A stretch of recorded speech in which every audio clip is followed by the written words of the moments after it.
The champagne flute caught the light like a small cathedral window, rose gold, thin crystal. A toast was being made in a hotel suite on the 14th floor of a building whose name promised more than its rooms delivered. 6 women in various states of dressed up laughed at something. Someone shrieked. The room smelled of cheap vanilla candles and perfume applied too liberally. And then Diane Voss stopped laughing. She set the glass down. She put a hand to her chest. She said something to the woman beside her that no one remembered afterward. And then she was on the floor. No one screamed at first. The silence lasted 3 full seconds. The kind of silence that lives in the space between what is happening and what the mind allows itself to accept. Then the screaming started. To understand what happened in that hotel room, you have to understand what had been built in the 11 years before it.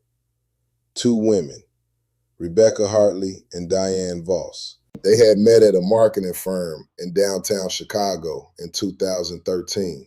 Both new hires, both slightly overwhelmed, both secretly convinced they did not belong there. A shared office birthday cake led to a shared lunch, led to a shared Tuesday night wine ritual that became the architecture of both their adult lives. For 11 years, they showed up for each other.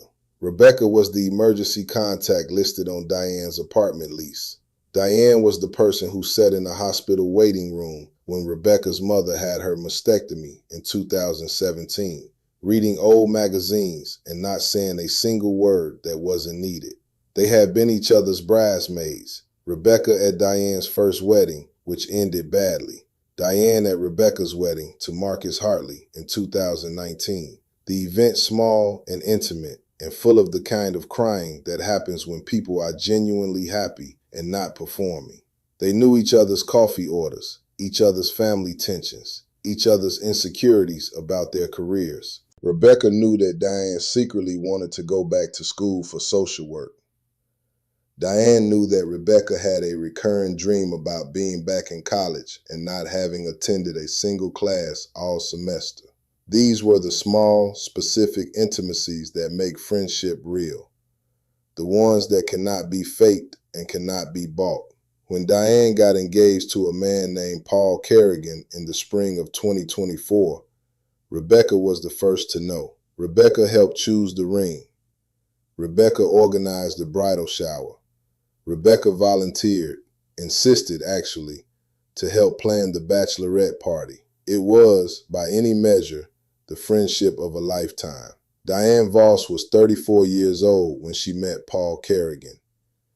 She had learned the hard way that love did not always arrive on time or in the form you expected. Her first marriage to a man named Brian Tully had lasted 18 months and ended in a DUI arrest and a Facebook post that Diane had J2 and still kept in a folder on her phone that she never opened. She did not keep it to remember Brian Tully. She kept it to remember that she had survived him. Paul was different, patient, steady. He ran a commercial real estate firm downtown and had the kind of dry humor that made Diane laugh in ways she had forgotten she could. He remembered her birthday without calendar reminders. He met her friends and actually listened when they talked. When he proposed at the rooftop bar where they'd had their first date a full year earlier, Diane said yes before he finished the sentence. The wedding was set for October. The Bachelorette party was set for late September.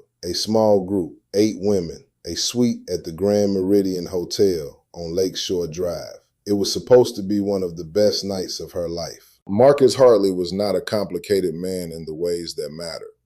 He worked in structural engineering. He coached his nephew's Little League team on weekends. He had been married to Rebecca for 5 years, and by all visible evidence, the marriage was working. They had a condo in Lincoln Park, a golden retriever named Biscuit, and a shared Netflix password they used more than they probably should have. He was 41 years old. He was not dramatic. He was not absent.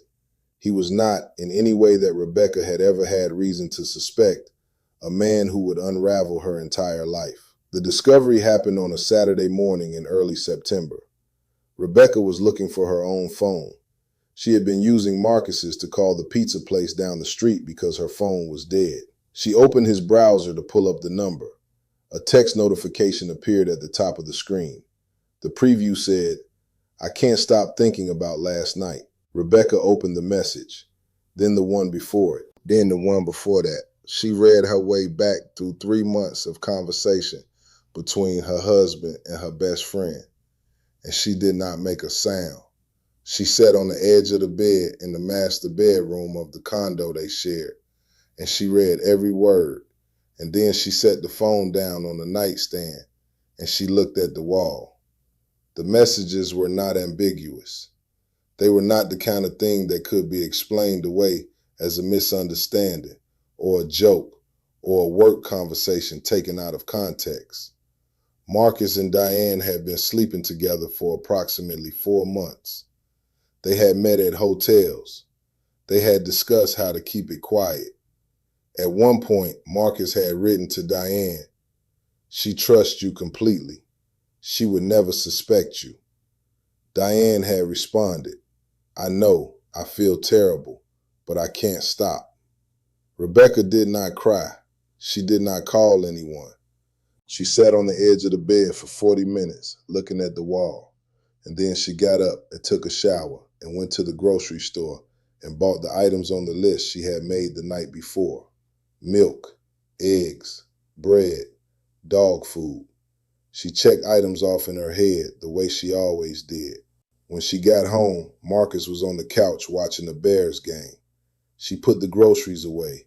She fed Biscuit. She sat down beside him and said, "How was your day?" What happened in the 3 weeks between the discovery and the Bachelorette party is the part of this story that people find hardest to understand. It is the part that demands the most of the listener, because the reasonable expectation, the one that most people's instincts supply, is that Rebecca would have confronted someone. She would have ended the friendship, ended the marriage, ended something. She would have made a decision and acted on it. That is what a reasonable person does when the ground disappears beneath them. Rebecca did none of those things. Instead, she continued with the Bachelorette party planning as though nothing had happened. She texted the group chat with ideas for decorations. She confirmed the reservation at the hotel. She ordered a custom veil that had Diane's nickname D embroidered along the hem in silver thread. She coordinated with the other bridesmaids about the itinerary. She was, by every external measure, the most dedicated and enthusiastic co-host the party could have asked for. And she said nothing to Diane, to Marcus, to anyone. Marcus later told investigators that those 3 weeks felt to him like a return to normalcy. He had no idea that Rebecca knew. Diane later told investigators the same thing, that Rebecca seemed, if anything, more present and more engaged than usual in the wedding preparations, and that she found this encouraging, a sign that whatever guilt Diane had been carrying was perhaps not as visible as she feared. Rebecca was, in those 3 weeks, the most alone a person can be in a room full of people who know her. She went to work, she came home, she made dinner, she walked Biscuit, and in every quiet moment, in the shower, in the car, in the space between waking and sleeping, she thought about what she had read and what it meant and what she was going to do. She knew what she was going to do. She had known since the moment she set the phone down on the nightstand. She just needed the right time and the right circumstances and the right opportunity to present themselves. She was, in her own mind, not acting on impulse. She was executing a plan. The Grand Meridian Hotel Room 1408 looked nothing like a crime scene. It looked like every other hotel suite rented for a bachelorette party in America. Streamers on the ceiling, a banner that said, "Last Night of Freedom," in gold glitter letters, empty champagne bottles standing upright in an ice bucket like soldiers. A Bluetooth speaker played early 2000s pop songs at a volume that suggested the women inside had already been drinking for at least an hour. There were 8 women in the room. The guest list had been 8, and 8 had arrived. They ranged in age from 28 to 37. Most of them were friends of Diane's from work or from her college years. Rebecca was the oldest, and in a strange way, the most central, the one who had organized everything, who knew everyone's name and everyone's drink preference, who had, at considerable personal cost, made this night possible. Diane was wearing a white lace mini dress and heels that were too high for a hotel suite, but that she had insisted on because, as she told the room, "I'm getting married in 3 weeks and I'm going to be uncomfortable for the rest of my life, so let me have this." She was laughing. She was drinking champagne. She was surrounded by women who loved her and who told her she looked beautiful and who raised their glasses to her future. Rebecca was standing near the window. She had been in that position for most of the evening, present, engaged, smiling at the right moments, asking people if they needed more to drink. She was, as she had been for 3 weeks, performing a version of herself that no longer existed. The woman who had planned this party, who had embroidered that veil, who had believed in the word best friend, that woman was a fiction, and yet she moved through the room with the ease of someone who had been wearing that fiction for so long, she could no longer tell where it ended. At approximately 11:40 p.m., the group decided to do a final toast. Someone had bought a bottle of Moet that cost more than it should have. The glasses were filled. Diane raised hers and said something about being grateful, about friendship, about the women in this room being the reason she knew she would survive married life. Everyone laughed. Rebecca raised her glass. She looked at Diane across the room. She thought about 4 months of text and a marriage that had been a lie, and 11 years of friendship that had been built on a foundation none of them knew was rotten. She drank. So did everyone else. Rebecca stood in the corner of the room. She watched Christine administer compressions. She watched the color of Diane's face. She did not scream. She did not cry. She did not move from the corner. She stood with her back against the wall, and she watched everything, and she waited. Diane Voss was pronounced dead at the hospital at 12:47 a.m., and then she was not dead. The emergency room doctors at Northwestern Memorial were better at their jobs than the people at the scene expected.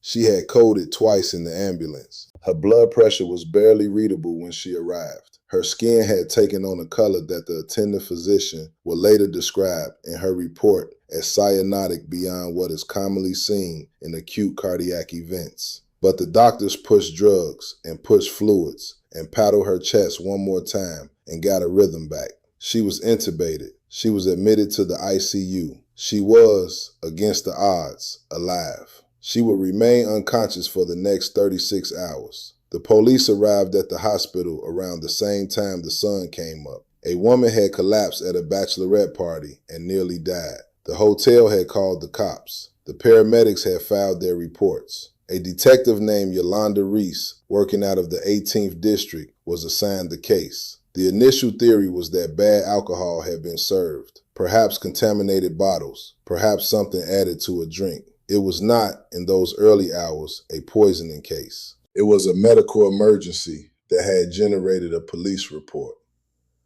Then the toxicology results came back. Sodium nitrite, a concentrated dose, approximately 5 grams, which is roughly 25 times the amount that would be considered a therapeutic dose for treating cyanide poisoning.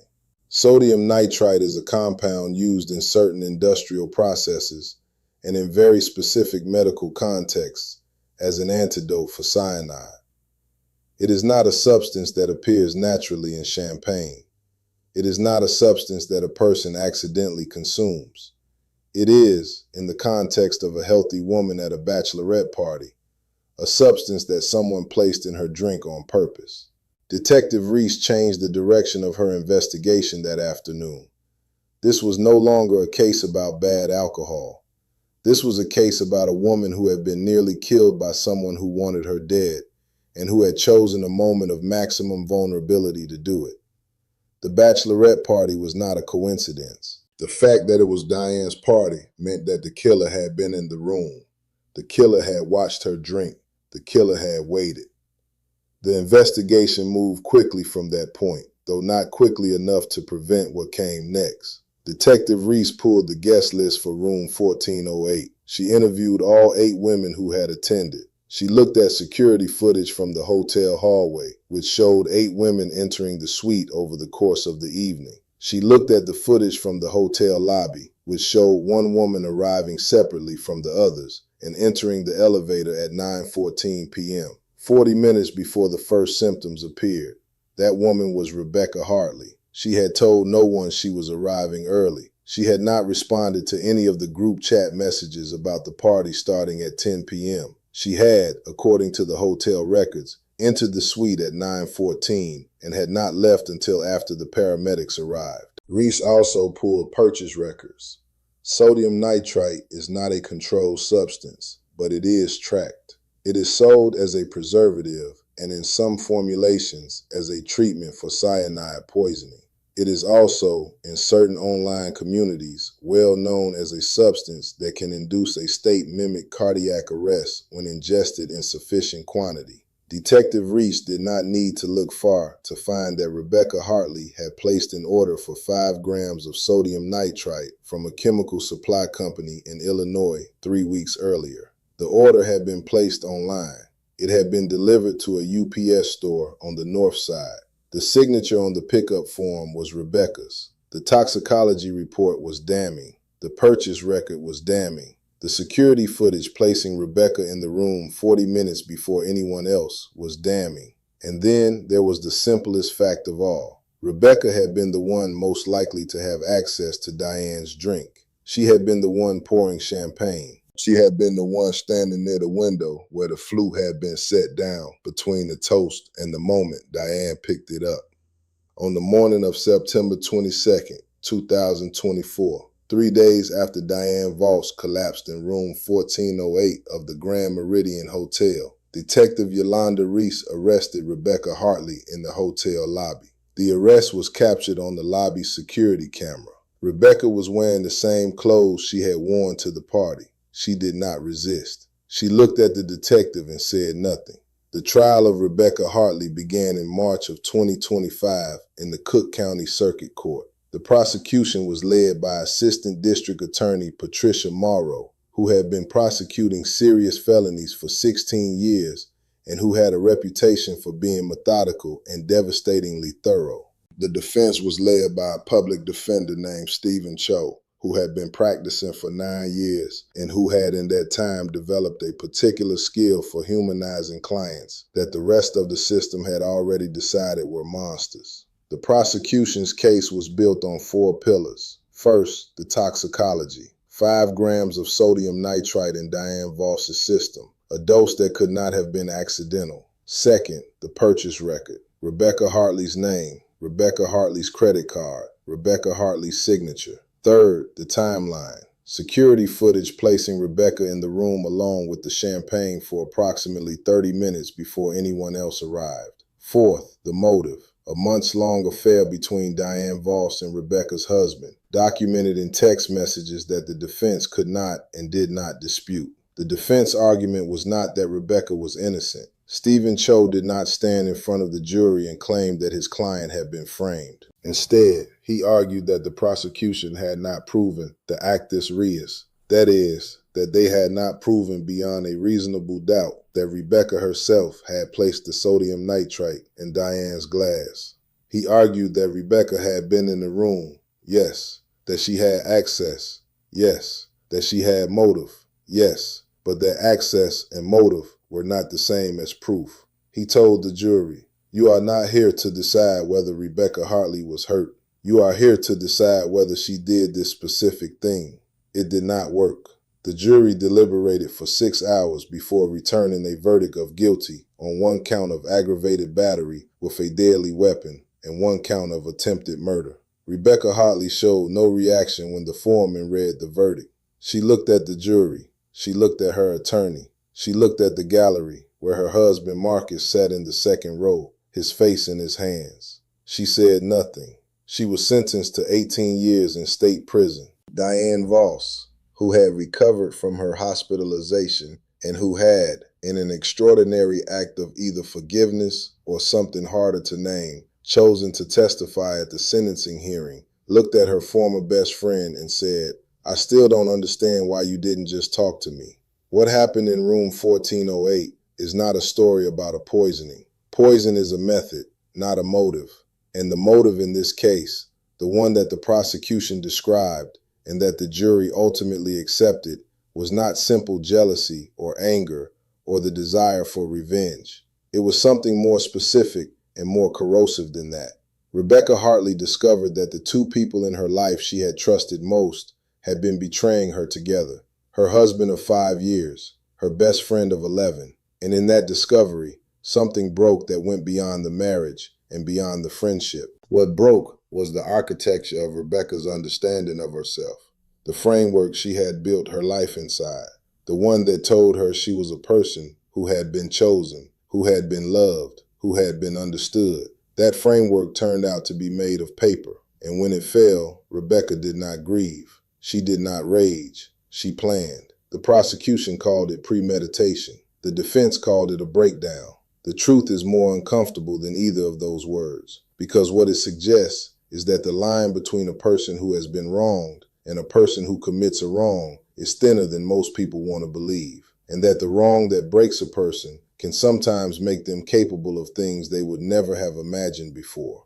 Diane Voss survived. That is the fact that sits at the center of this story like a light that will not go out. She survived. She married Paul Kerrigan the following October in a ceremony that was smaller and quieter than the one originally planned, because the big wedding had felt wrong after everything. She did not invite Rebecca. She did not invite Marcus Hartley, whose marriage to Rebecca had ended in divorce filed from a prison visiting room. She is by all accounts living a life that is smaller and quieter than the one she planned, but that she describes in therapy as being, for the first time, genuinely hers. Rebecca Hartley is serving her sentence at a women's correctional facility in downstate Illinois. She has not, to anyone's knowledge, expressed remorse. She has not spoken publicly about the case. Her appeal was denied in January of 2026. Marcus Cole has covered a great many cases in his years behind a microphone. He will tell you that the ones that stay with him are never the ones with the most dramatic evidence or the most complicated legal arguments. They are the ones where, somewhere in the sequence of events,